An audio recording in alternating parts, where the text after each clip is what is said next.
ایک شہر میں ایک غریب مگر ایماندار گھڑی ساز رہتا تھا جس کا نام یونس تھا۔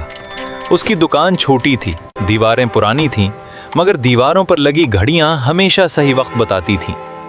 دکان میں داخل ہوتے ہی ٹک ٹک کی آواز یوں محسوس ہوتی جیسے وقت خود سانس لے رہا ہو۔ لوگ کہا کرتے تھے یونس کی گھڑی کبھی جھوٹ نہیں بولتی کیونکہ اس کا مالک سچ کے ساتھ جیتا ہے۔ ایک دن ایک امیر آدمی تیز قدموں سے دکان میں داخل ہوا۔ اس کے چہرے پر غرور اور آنکھوں میں بے چینی تھی۔ اس کے ہاتھ میں ایک نہایت قیمتی گھڑی تھی مگر اس کی سوئیاں رکی ہوئی تھیں۔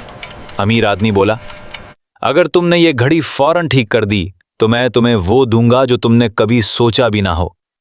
یونس نے گھڑی کو ہاتھ میں لے کر غور سے دیکھا، پھر آہستہ سے بولا، جناب خراب گھڑی نہیں ہے، آپ کا صبر ہے جو رک گیا ہے۔ یہ سن کر امیر آدمی ہنس پڑا مگر اس ہنسی میں تھکن چھپی ہوئی تھی۔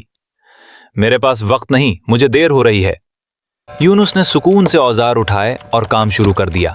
وہ جلدی نہیں کر رہا تھا، جیسے ہر پرزے کو عزت دے رہا ہو۔ گھڑی کی سوئیاں چلنے لگیں مگر یونس نے گھڑی فوراً واپس نہیں کی۔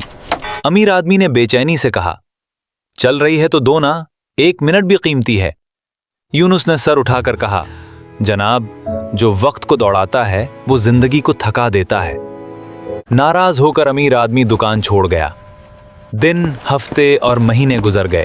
کچھ عرصے بعد وہی آدمی دوبارہ آیا مگر اب اس کے قدم بھاری تھے، آواز میں غرور نہیں بلکہ بوجھ تھا۔ وہ بولا، میری زندگی بکھر گئی ہے، میں ہر چیز کے پیچھے بھاگا مگر کچھ نہ پا سکا۔ یونس نے خاموشی سے گھڑی اسے تھماتے ہوئے کہا، جب آپ نے وقت کو قیمتی نہ سمجھا، وقت نے بھی آپ کو امتحان میں ڈال دیا۔ یہ وقت کا قرض تھا۔ امیر آدمی کی آنکھیں جھک گئیں۔